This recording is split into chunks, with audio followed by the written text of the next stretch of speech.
¿Es obligatorio el diezmo para los cristianos de hoy? ¿Estamos realmente bajo una ley divina que exige dar el 10% de nuestros ingresos? ¿O hay algo más profundo que tu iglesia tal vez no te ha contado?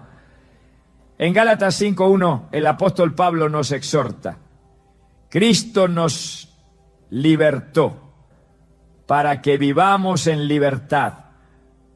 Por lo tanto, manténganse firmes y no se sometan nuevamente al yugo de esclavitud. Esta declaración no solo nos libera de la ley mosaica, sino que también nos invita a examinar con discernimiento prácticas religiosas que hemos heredado sin cuestionar. Hoy exploraremos 3 secretos bíblicos sobre el diezmo que rara vez se enseñan desde el púlpito. Te mostraremos cómo entender el verdadero propósito del diezmo. ¿Qué significa realmente dar para Dios? Y si esta práctica sigue vigente en la era de la gracia. ¿Estás listo para entender lo que Dios tiene reservado para ti respecto a tu generosidad y obediencia? Desde pequeños ya muchos de nosotros crecimos escuchando que debíamos darle a Dios el 10% de todo lo que ganábamos. Algunos lo aprendieron en la escuela dominical, otros desde el púlpito, y no pocos lo sintieron como un mandato inquebrantable, casi como si de ello dependiera la bendición o la maldición sobre sus vidas. Pero ¿alguna vez te has preguntado de dónde viene realmente esa enseñanza? ¿Quién estableció el diezmo y con qué propósito? Lo que pocos saben es que el diezmo no nació como una ley para todos los creyentes de todas las épocas, sino como un sistema diseñado específicamente para un pueblo, en un contexto muy diferente al nuestro. Volver al origen no es una invitación a rechazar el principio de dar, sino una necesidad urgente para comprender lo que Dios verdaderamente espera de nosotros. En Levítico 27:30 leemos: el diezmo de todo producto del campo, del grano que produce la tierra o de los frutos de los árboles pertenece al Señor, es cosa consagrada al Señor. Este versículo es uno de los pilares usados por quienes enseñan el diezmo como una obligación. Sin embargo, si observamos el contexto completo, descubriremos algo sorprendente. El diezmo formaba parte del sistema levítico, establecido para mantener a los sacerdotes de la tribu de Leví, quienes no recibieron herencia en la tierra prometida. Dios había separado a los levitas para el servicio del templo, y en lugar de darles tierras o propiedades, les asignó el diezmo del resto del pueblo como sustento. En Números 18:21, Dios declara: a los hijos de Leví les he dado todos los diezmos en Israel por heredad, por su ministerio, por cuanto ellos sirven en el ministerio del tabernáculo de reunión. Esto cambia todo, porque el diezmo no era un acto devocional voluntario ni una herramienta para obtener bendiciones personales, sino una obligación dentro de un sistema teocrático y agrícola que buscaba el equilibrio entre las tribus de Israel. Era parte de un pacto nacional con cláusulas muy específicas, incluyendo bendiciones por la obediencia y maldiciones por la desobediencia. En Deuteronomio 28 encontramos una extensa lista de ambas. Pero, ¿qué ocurre cuando ya no estamos bajo ese pacto? Sigue teniendo vigencia el sistema del diezmo. Muchos líderes enseñan que el diezmo es un principio eterno, anterior a la ley, basándose en el episodio de Abraham con Melquisedec. En Génesis 14:20, después de una gran victoria, Abraham entrega el diezmo del botín a este misterioso rey y sacerdote. Pero lo que se olvida mencionar es que Abraham no diezma sus ingresos ni su trabajo. Lo que entrega es parte del despojo de una guerra, una acción única que no vuelve a repetirse y que no fue mandada por Dios, sino una expresión libre de gratitud. En ningún momento se establece ese acto como una obligación para él o sus descendientes. De hecho, ni Isaac ni Jacob son presentados como hombres que practicaran sistemáticamente el diezmo.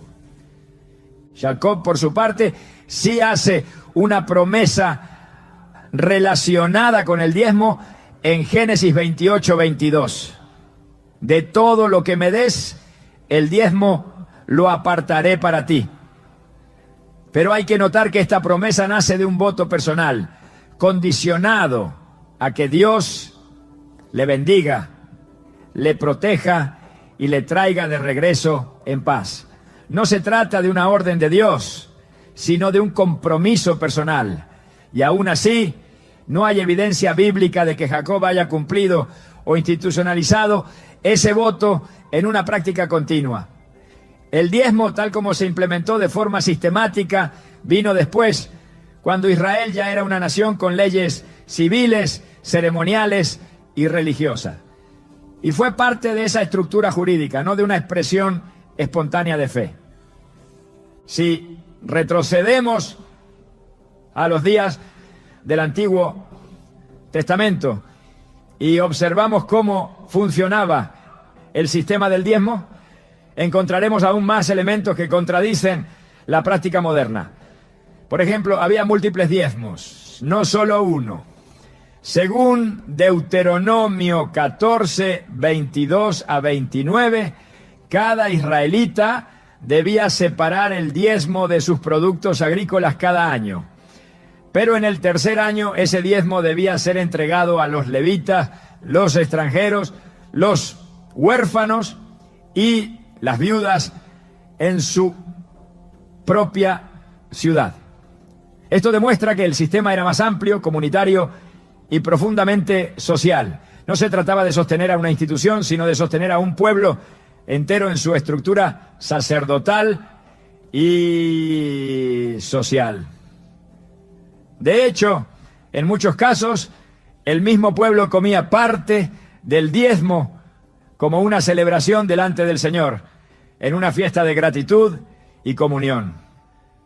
Esto nos muestra que el diezmo bíblico original no era un impuesto para mantener templos lujosos, ni una medida para evaluar la fe de una persona.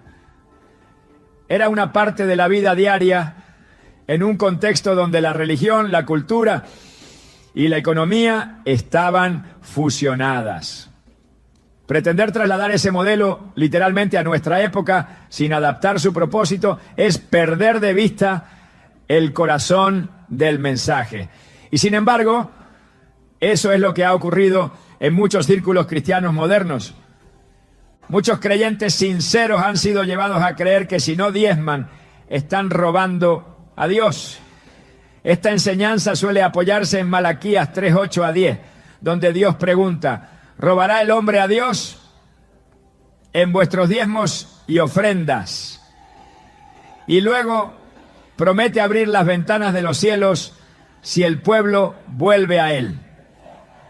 Pero este pasaje no puede interpretarse fuera de su contexto histórico. Dios no está hablando aquí a la iglesia, sino a Israel.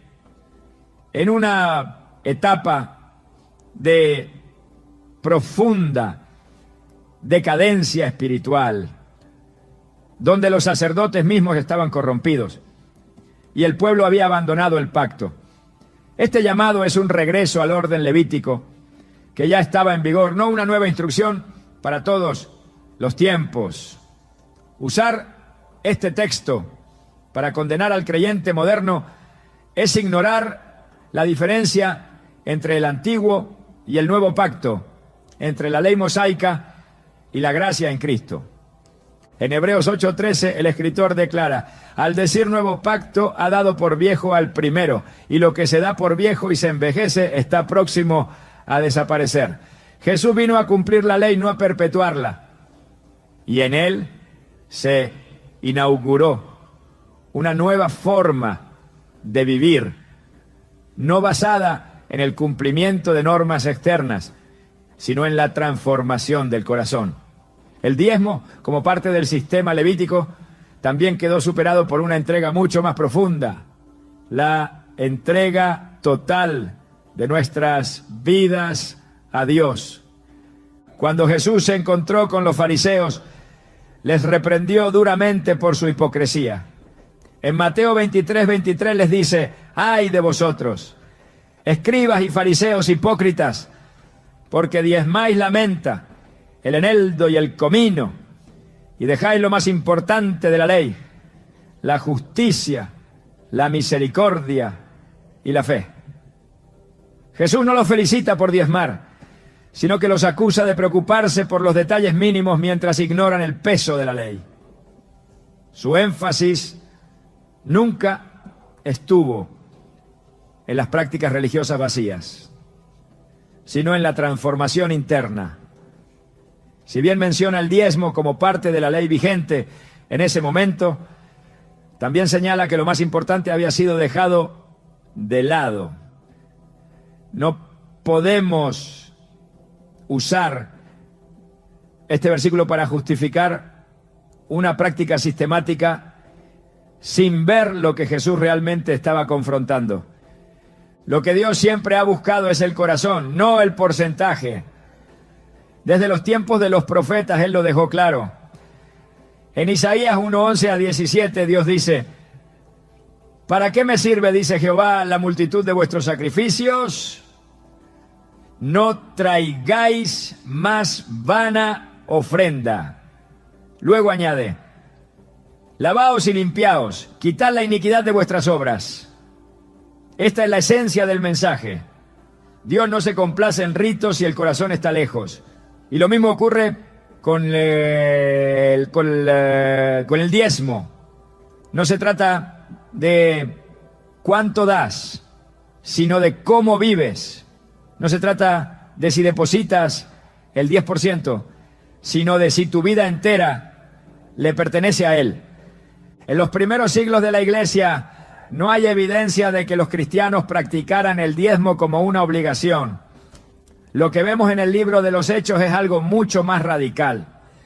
En Hechos 4:32-35 se nos dice que la multitud de los que habían creído era de un corazón y un alma, y ninguno decía ser suyo propio nada de lo que poseía, sino que tenían todas las cosas en común. Y más adelante no había entre ellos ningún necesitado, porque todos los que poseían heredades o casas las vendían y traían el precio de lo vendido. Esta generosidad no era el resultado de una ley impuesta, sino del poder transformador del Espíritu Santo. Esto nos lleva a una verdad esencial.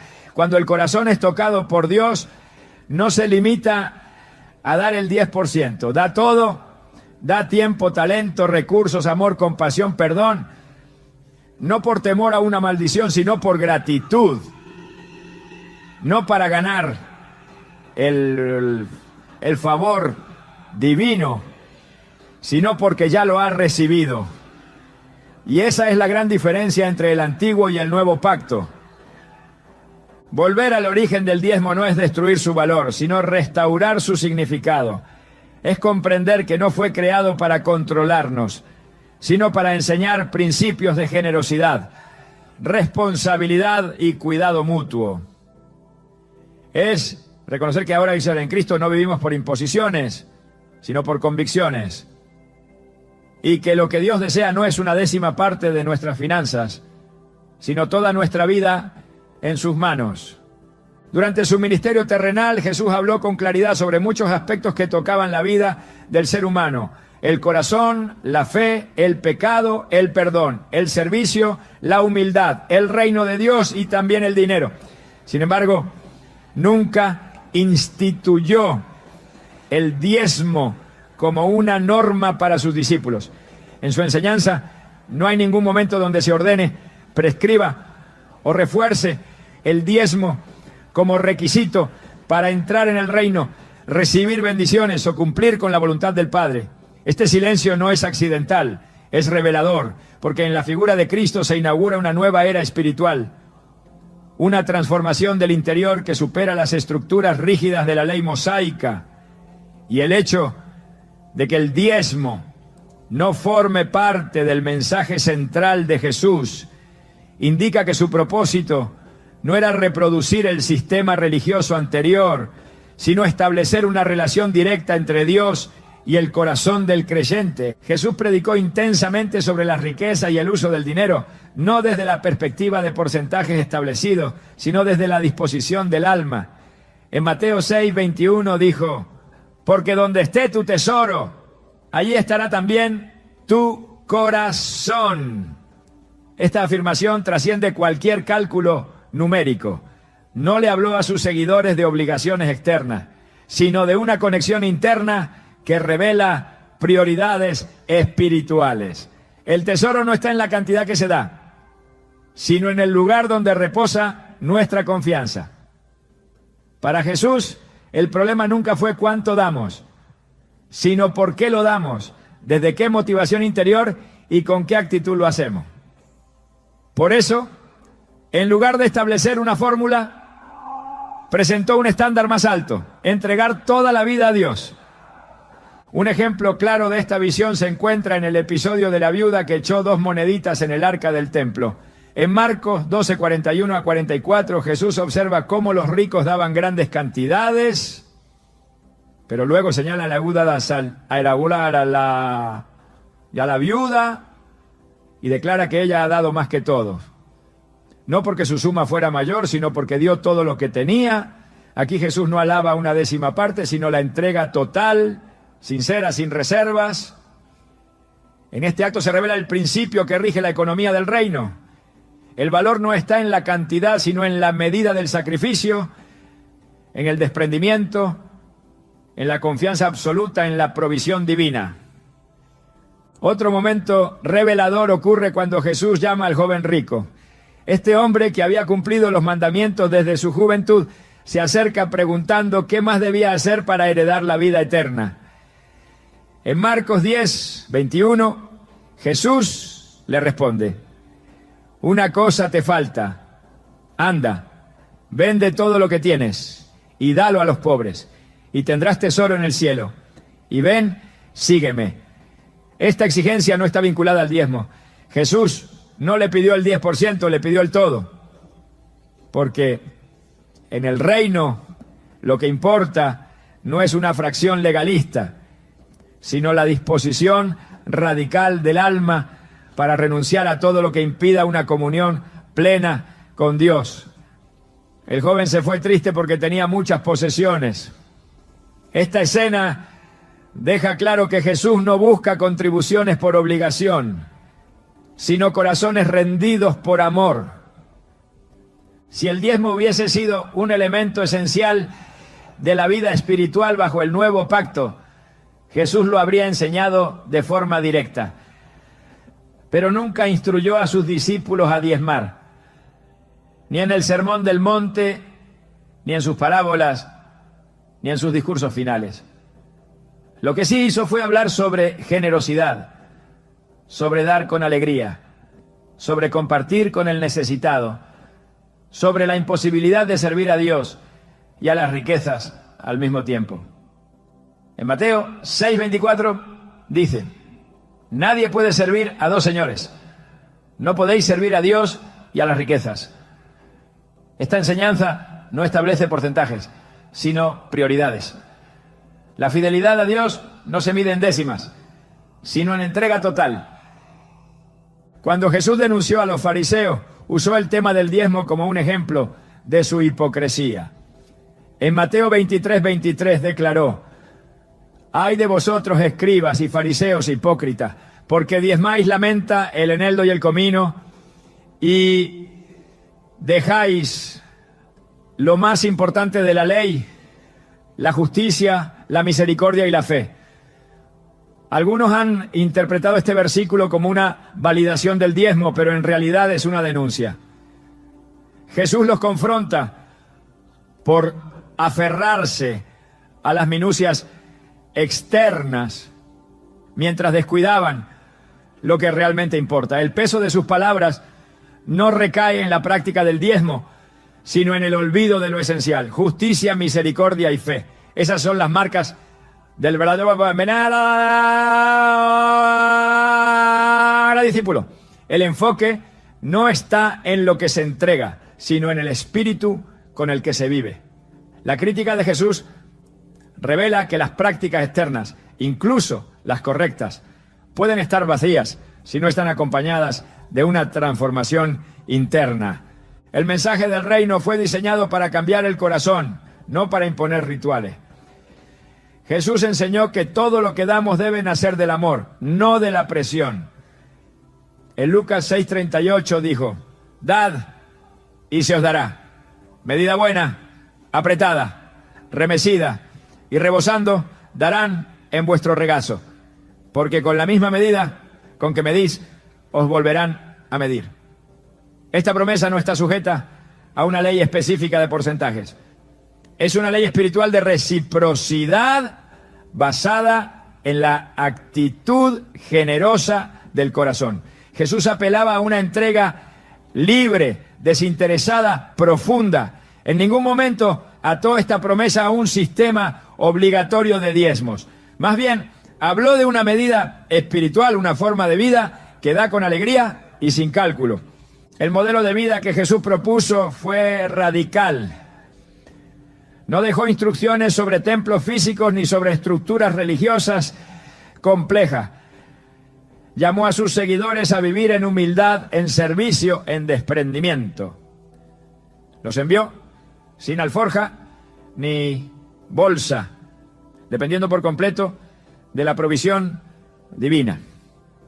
En Mateo 19:10 les dijo: no os proveáis de oro, ni plata, ni cobre en vuestros cintos, ni de alforja para el camino, porque el obrero es digno de su sustento. Este principio refleja un estilo de vida opuesto al materialismo. Los discípulos no vivían bajo un esquema financiero sistematizado, sino en una dinámica de fe, donde cada necesidad era suplida por la mano de Dios y cada provisión era compartida entre hermanos. En toda su enseñanza, Jesús nunca estableció el diezmo como obligación. Lo que sí hizo fue exaltar la mayordomía fiel, la entrega generosa, el desapego de las riquezas y la confianza absoluta en el Padre Celestial. En Mateo 6:33 resumió esta visión: buscad primeramente el reino de Dios y su justicia, y todas estas cosas os serán añadidas. En este mandato no hay espacio para el temor económico ni para la manipulación. Solo hay un llamado a poner a Dios por encima de todo. Jesús no delegó a sus seguidores una ley de porcentaje. Les entregó una vida guiada por el Espíritu. Si el diezmo fuera una parte esencial del Evangelio, los evangelios lo repetirían con énfasis, pero no es así.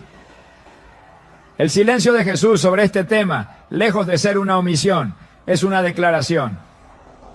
Porque lo que se inauguró con Cristo no fue una repetición del antiguo sistema, sino una nueva forma de vivir, donde cada área del ser humano es rendida por completo al señorío de Dios.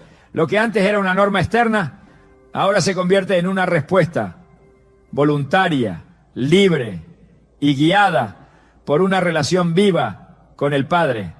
El mensaje de Jesús rompe con las estructuras religiosas que buscan imponer cargas sin transformar el corazón. En Mateo 11:28-30 dijo: venid a mí todos los que estáis trabajados y cargados, y yo os haré descansar. Mi yugo es fácil y ligera mi carga. Este descanso no elimina el llamado al sacrificio, pero lo transforma. Ya no se trata de cumplir normas para agradar a Dios, sino de vivir en comunión con Él, dejándonos guiar por su voz y su gracia. Por eso cuando hablamos del dar cristiano, no podemos retroceder al antiguo pacto para imponer lo que Jesús no ordenó.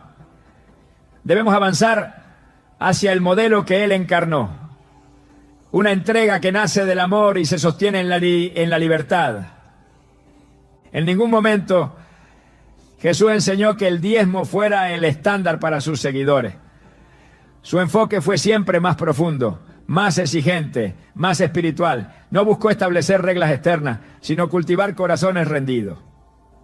En esa rendición total está el verdadero dar. Cuando todo le pertenece a Dios, ya no se calcula lo que se entrega. Se vive con la conciencia de que nada es propio y todo debe glorificar al Padre.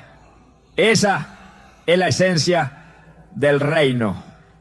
Esa es la enseñanza de Jesús. Ahora que hemos visto que el Maestro nunca impuso el diezmo como mandato para sus discípulos, debemos avanzar un paso más. La iglesia primitiva, guiada por el Espíritu Santo, tampoco enseñó el diezmo como una norma. En su lugar, reveló un modelo de generosidad viva, espontánea y poderosa. Esa será la base de la tercera parte de nuestro recorrido. La transición del Antiguo al Nuevo Testamento no fue una simple evolución doctrinal, sino un cambio radical en la forma de entender la relación entre Dios y el ser humano. Con la llegada del Espíritu Santo, los discípulos no solo recibieron poder para predicar, sanar y testificar, sino también para vivir una vida completamente guiada desde dentro. En ese nuevo mover espiritual, el dar dejó de ser una imposición externa y se convirtió en una expresión espontánea de obediencia nacida en lo profundo del corazón. El modelo económico de la iglesia primitiva no estuvo sustentado por normas rituales, sino por convicciones internas encendidas por la gracia. Desde el primer momento, el libro de los Hechos muestra cómo los seguidores de Cristo vivían un tipo de generosidad que no puede explicarse por ley ni tradición.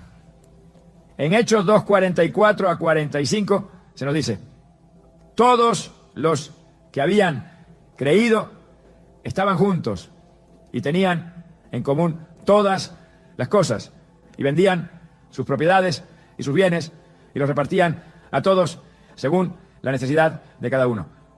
No hay ninguna referencia al diezmo. No hay instrucciones que los obligaran a desprenderse de sus posesiones. Lo que se observa es una comunidad transformada por la presencia del Espíritu, dispuesta a renunciar incluso a sus comodidades por amor a los demás. Este tipo de entrega no puede ser forzada ni estructurada. Solo puede surgir en corazones regenerados por la obra redentora de Cristo. La generosidad de los creyentes en los primeros días de la iglesia no se regulaba por el calendario ni por porcentajes fijos. Su impulso era espiritual, no legal. Se daban cuenta de que ya no eran dueños de nada, porque todo lo que tenían había sido redimido por la sangre de Cristo. En Hechos 4:32 a 35 se nos describe otra escena impactante. La multitud de los que habían creído era de un corazón y un alma, y ninguno decía ser suyo propio nada de lo que poseía, sino que tenían todas las cosas en común. Este pasaje revela la profundidad de la unidad y el desprendimiento. No se menciona la obligación de diezmar, porque el principio que gobernaba no era el de cumplir una regla, sino el de responder al llamado del amor. A lo largo de las cartas apostólicas, pues, este patrón se refuerza. El apóstol Pablo, al escribir a las iglesias, nunca ordenó que se diezme. En cambio, instruyó sobre cómo dar de forma voluntaria, proporcional y según la convicción de cada uno. En 2 Corintios 9:7 deja establecido el principio rector de la generosidad cristiana. Cada uno dé como propuso en su corazón, no con tristeza ni por necesidad, porque Dios ama al dador alegre. Esta afirmación es más que un consejo práctico. Es una declaración doctrinal que marca una línea divisoria entre la antigua manera de dar por obligación y la nueva manera de dar por revelación. El dar en el Nuevo Testamento está íntimamente ligado a la libertad espiritual. Pablo no sugiere que la bendición depende de cumplir con un porcentaje, sino de la actitud con la que se entrega. No se trata de satisfacer una cuota impuesta, sino de entrar en una dimensión donde el dar se convierte en una expresión visible de la gracia recibida. En el mismo capítulo, 2 Corintios 9:6, dice: el que siembra escasamente, también segará escasamente. Y el que siembra generosamente, generosamente también segará.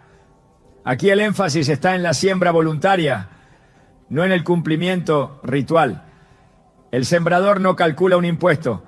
Se deja guiar por la tierra, por el clima, por la fe. Así es el que da conforme al Espíritu. Cuando Pablo instruye a la iglesia de Corinto sobre la colecta para los creyentes necesitados de Jerusalén, lo hace con un lenguaje profundamente espiritual.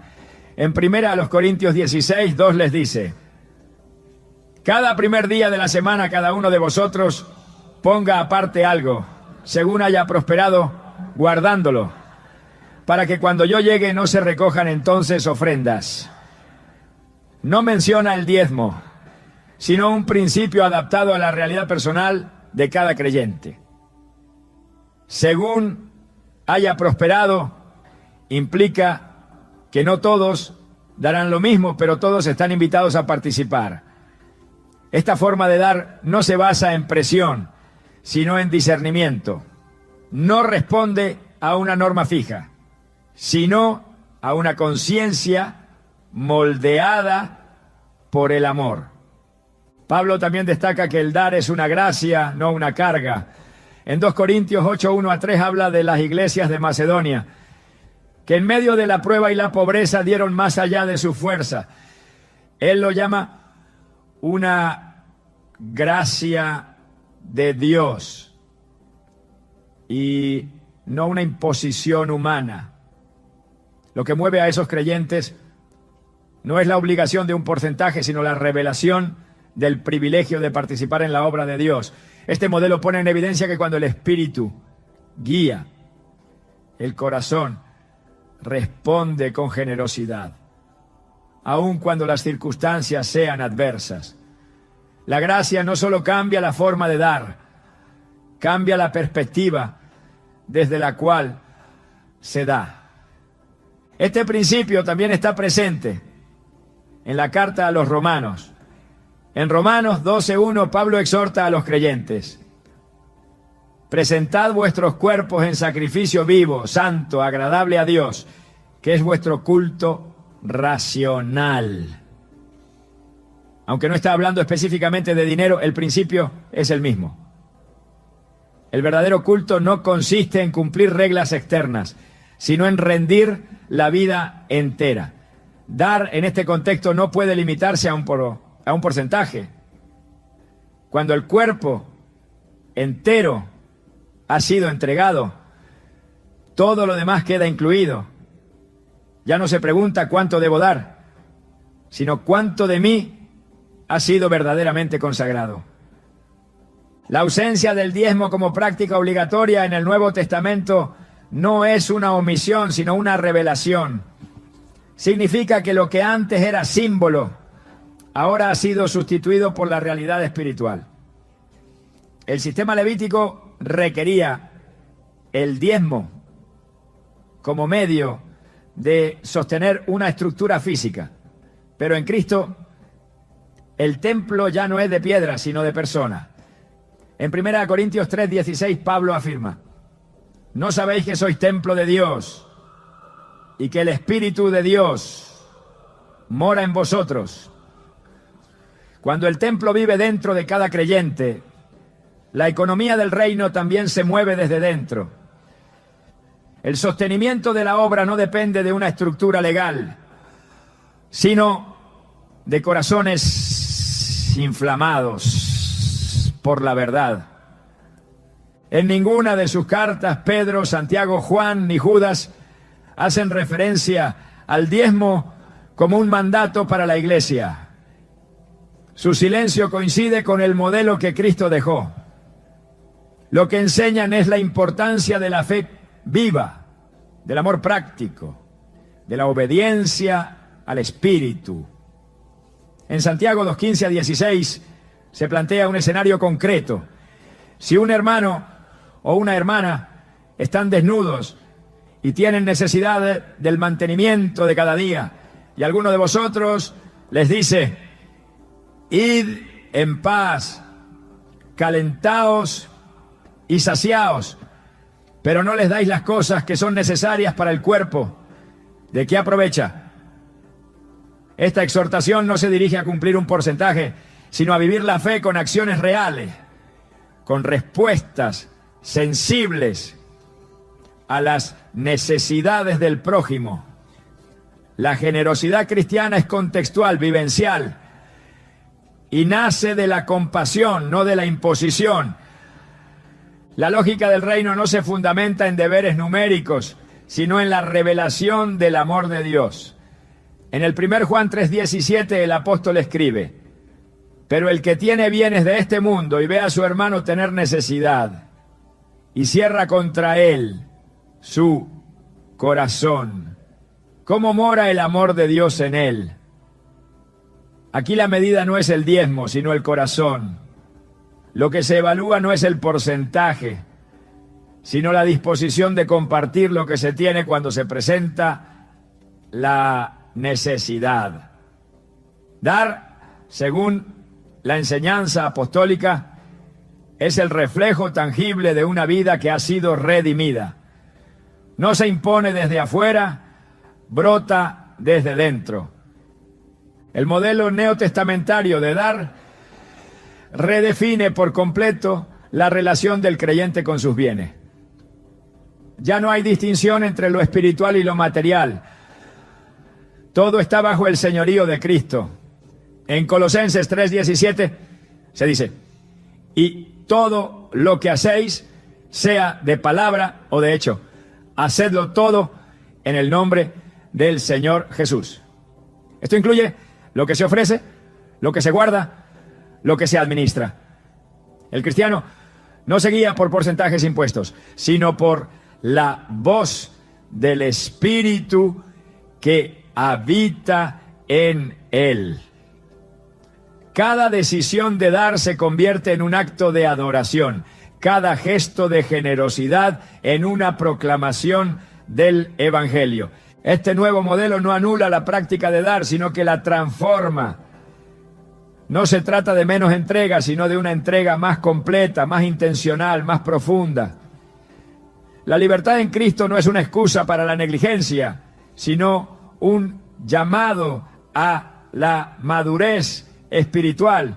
Pablo lo resume en Gálatas 5:13: porque vosotros, hermanos, a libertad fuisteis llamados, solamente que no uséis la libertad como ocasión para la carne, sino servíos por amor los unos a los otros. Esta libertad no desconecta al creyente de la responsabilidad. Al contrario, lo impulsa a dar con mayor generosidad, con mayor sensibilidad y con mayor visión del reino. El patrón que vemos en la iglesia primitiva y en las epístolas no puede ser sustituido por esquemas rígidos. Fue una generación guiada por el Espíritu, no por sistemas. Fue una comunidad movida por el amor, no por normas. Y esa sigue siendo la invitación para nosotros hoy. A vivir bajo la dirección del Espíritu, a dar según lo que Él ponga en nuestro corazón y a confiar en que cada semilla entregada con fe será usada por Dios para bendecir a muchos. Cuando la iglesia da por revelación y no por obligación, se abre la puerta para que la gracia fluya sin restricciones. Cuando el dar nace del corazón y no de la presión, se convierte en un acto profético, en una señal de que el reino ha llegado. El diezmo como estructura fue una sombra, la realidad es Cristo. Y en él Cada decisión de dar se convierte en un eco de su entrega suprema.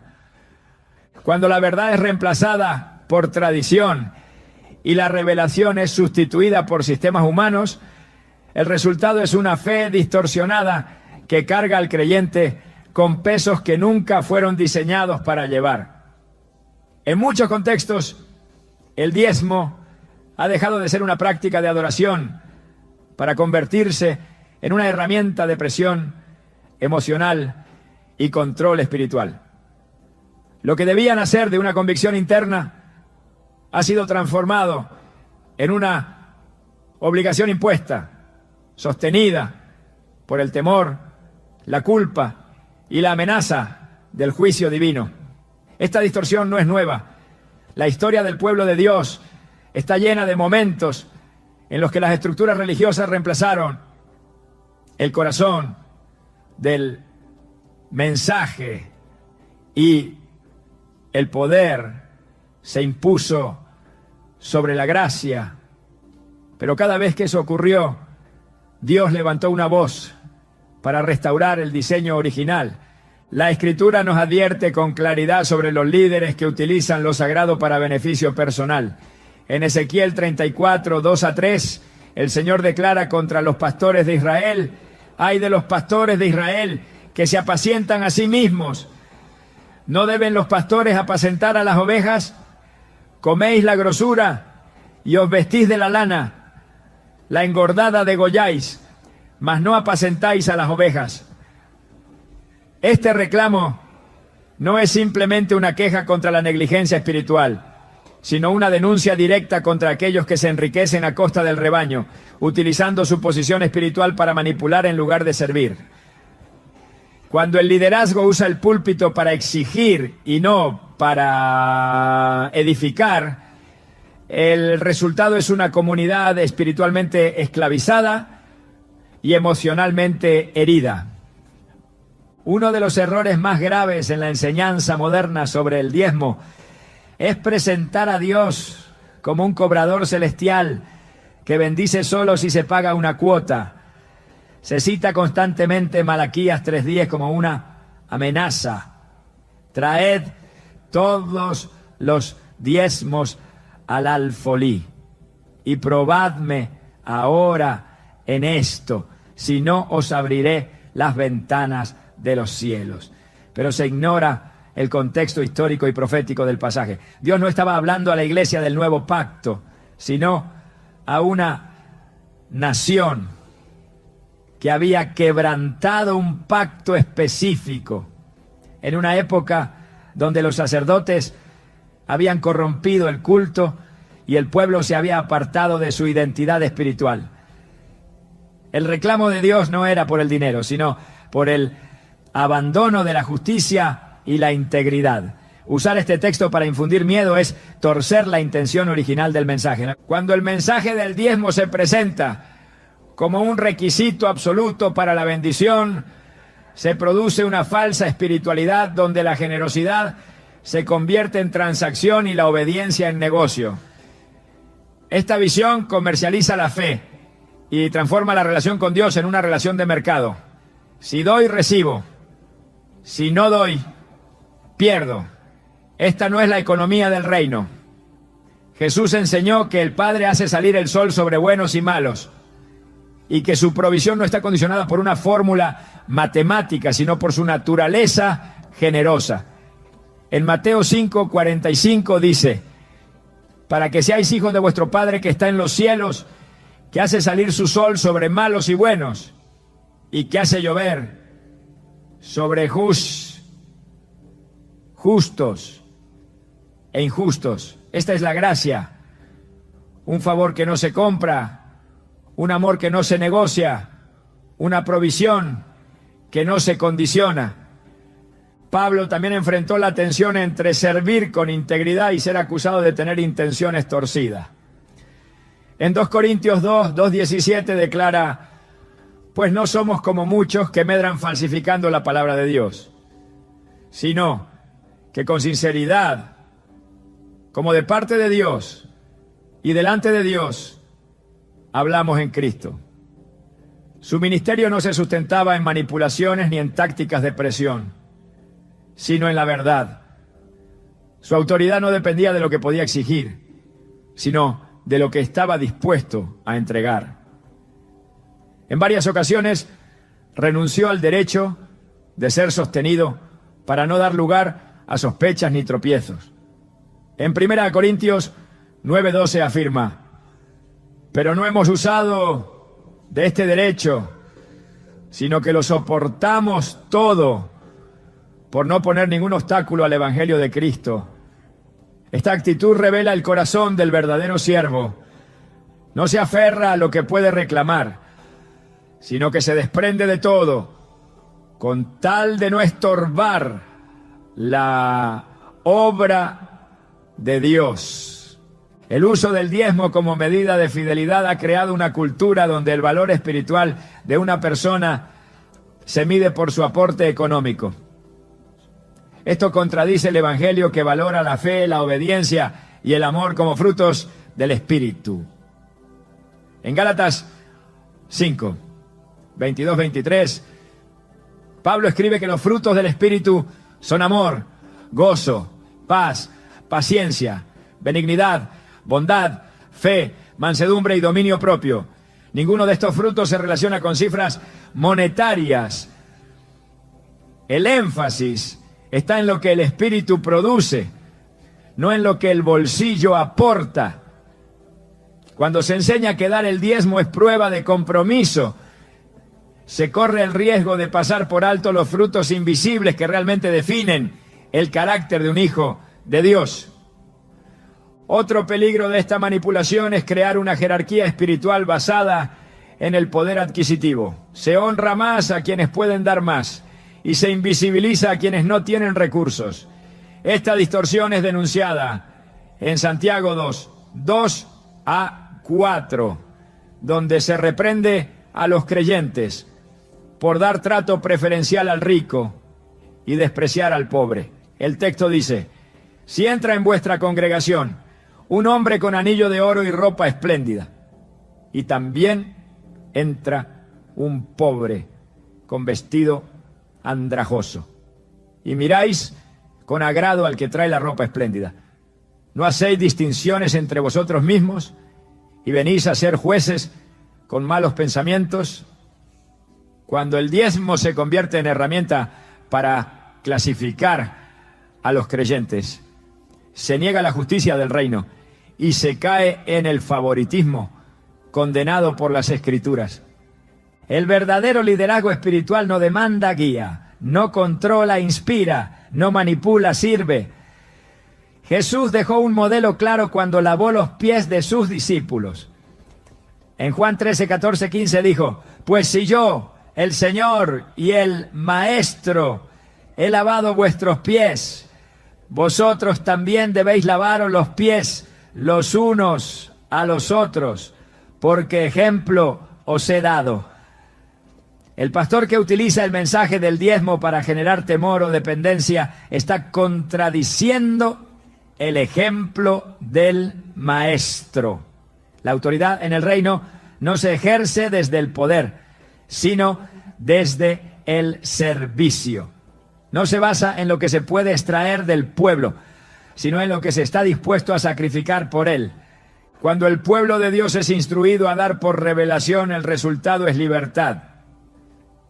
Pero cuando se le presiona a dar por imposición, el resultado es esclavitud. El apóstol Pablo, al escribir a los Gálatas, les advierte contra los que quieren regresar a las reglas del pasado.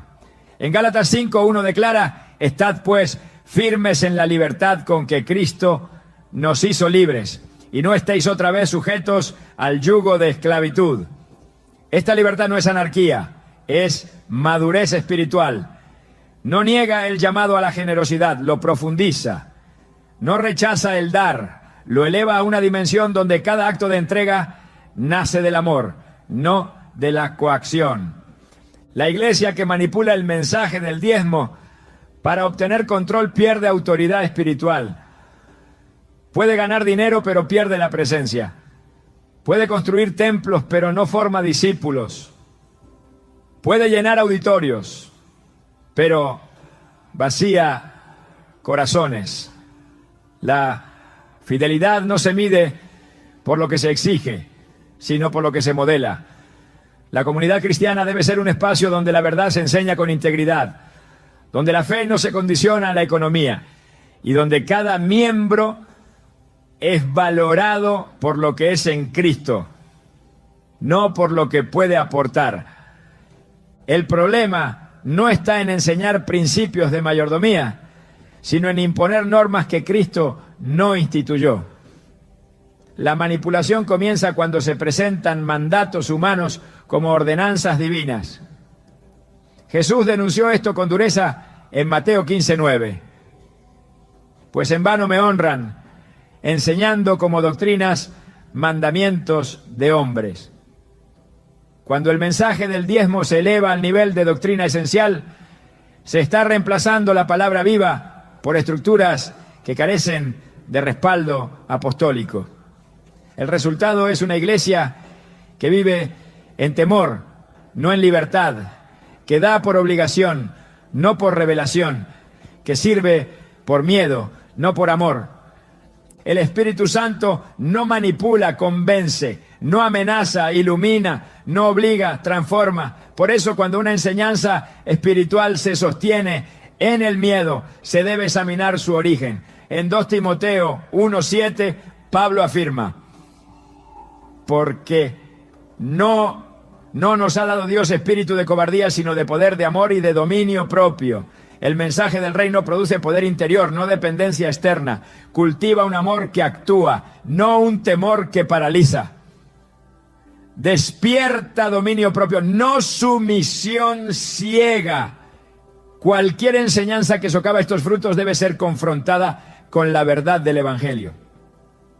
Dios no necesita ser convencido para bendecir.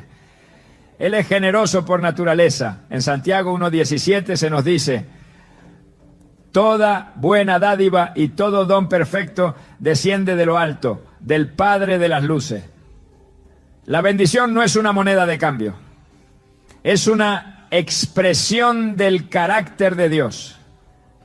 Cuando se enseña que la bendición depende exclusivamente del cumplimiento del diezmo, se está promoviendo una imagen distorsionada del Padre.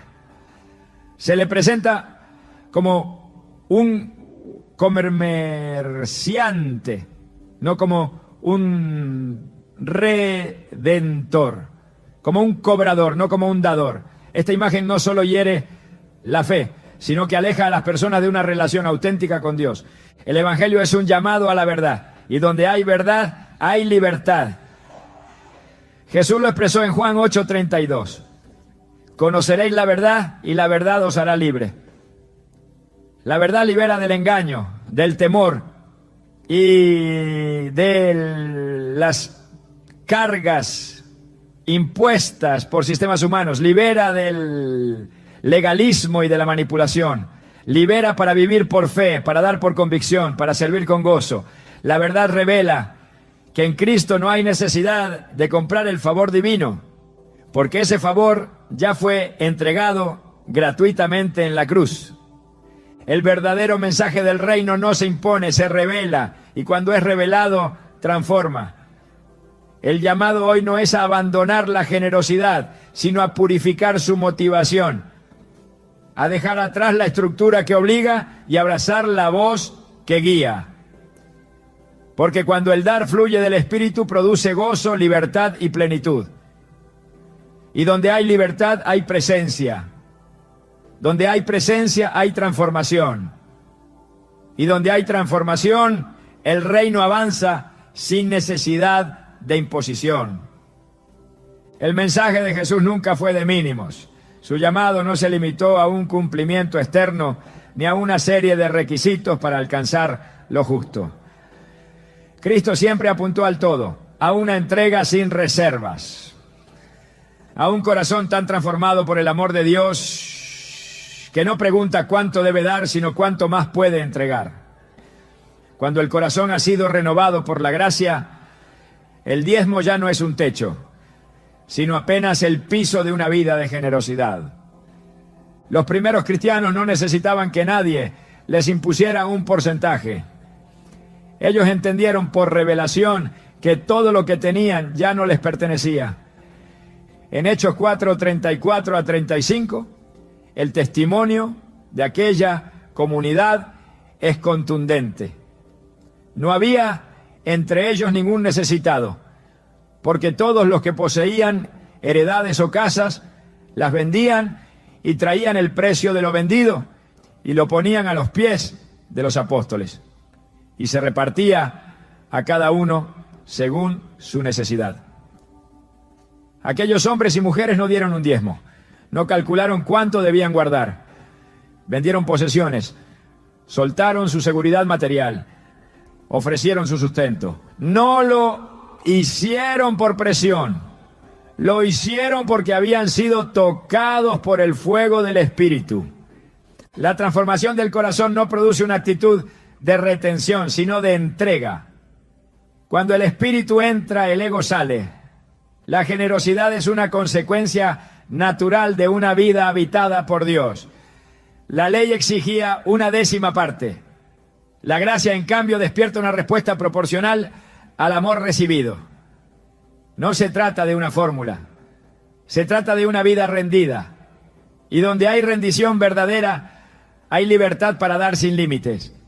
Jesús dijo en Lucas 6:38, dad y se os dará. Medida buena, apretada, remecida y rebosando darán en vuestro regazo. La bendición prometida no está ligada a un número, sino a una medida que fluye desde el corazón. Esta medida no es uniforme. Cada uno da según lo que ha recibido. Y quien ha recibido abundantemente de la misericordia no puede responder con reservas.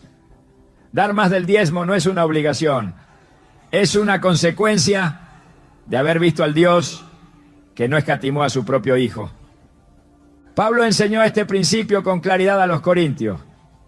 En 2 Corintios 9, 6 a 7 escribió: el que siembra escasamente también segará escasamente, y el que siembra generosamente, generosamente también segará. Cada uno dé como propuso en su corazón. La siembra no está limitada a una décima parte. No se trata de cumplir con una cuota. Se trata de entrar en la economía del reino, donde la generosidad genera fruto y la fe produce abundancia. La semilla que se planta con fe será multiplicada por la mano de Dios. Y quien entiende esto deja de dar por obligación y comienza a sembrar por revelación. Dar más que el diezmo no es un acto heroico, es la respuesta lógica de un corazón agradecido. En Romanos 12:1, Pablo presenta la vida cristiana como una entrega continua. Os ruego por las misericordias de Dios que presentéis vuestros cuerpos en sacrificio vivo, santo, agradable a Dios. El sacrificio no es solo financiero, es total. Es el tiempo, los talentos, los recursos, los sueños. Todo se presenta, todo se consagra, todo se pone al servicio del reino. El dar se convierte en una extensión de la adoración. Ya no es una transacción, es una entrega. La iglesia madura no pregunta cuánto es lo mínimo, pregunta cuánto puede contribuir a la obra. No calcula porcentajes, discierne necesidades. No se limita por una regla, se expande por un fuego interior. En Filipenses 4:17, Pablo reconoce el aporte de la iglesia de Filipo, pero aclara algo crucial.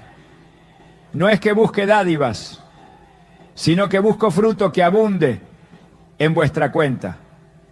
La motivación no es la necesidad económica del apóstol, es la oportunidad espiritual del creyente. Cuando alguien da más que el diezmo desde un corazón transformado, está acumulando fruto eterno. Está participando del avance del reino con sus recursos, su esfuerzo y su generosidad. El creyente que ha sido tocado por la gracia no necesita ser motivado por temor ni manipulado con promesas materiales. La mayor recompensa ya le fue dada. Cristo mismo, En Él están escondidos todos los tesoros de la sabiduría y el conocimiento. En Él tenemos todo lo necesario para vivir en piedad.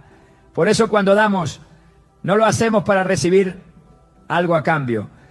Lo hacemos porque ya recibimos lo más grande: la salvación, el perdón, la vida eterna.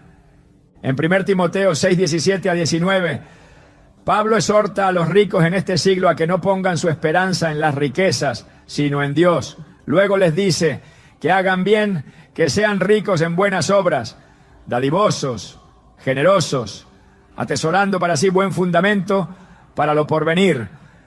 La verdadera riqueza no está en acumular, sino en sembrar, no en retener, sino en compartir.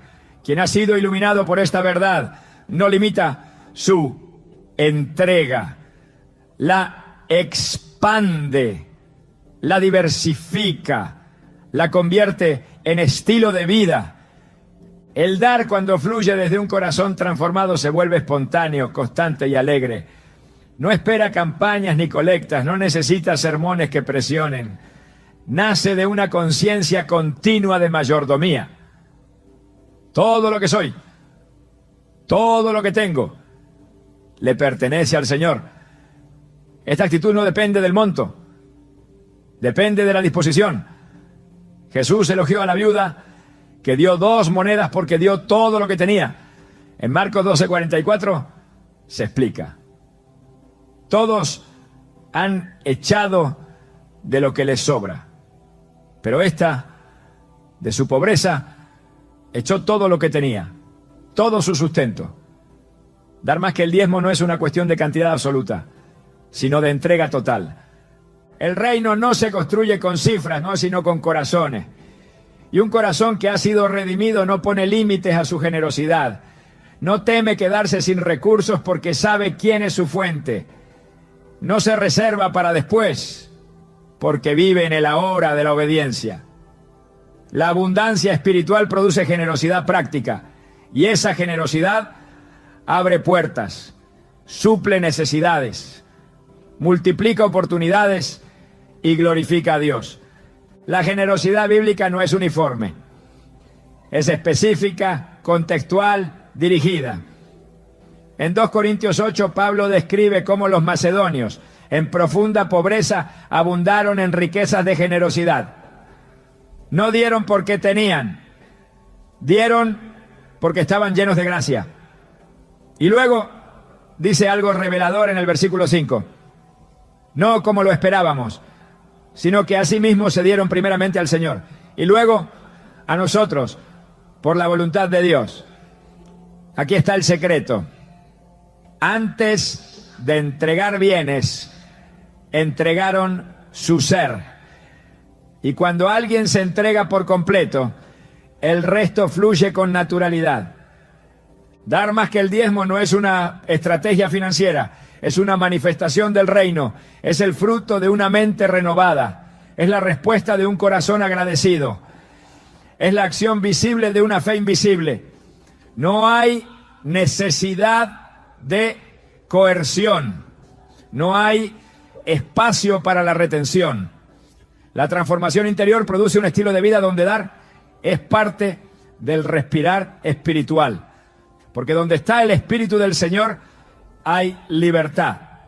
Y esa libertad incluye la libertad para dar sin reservas.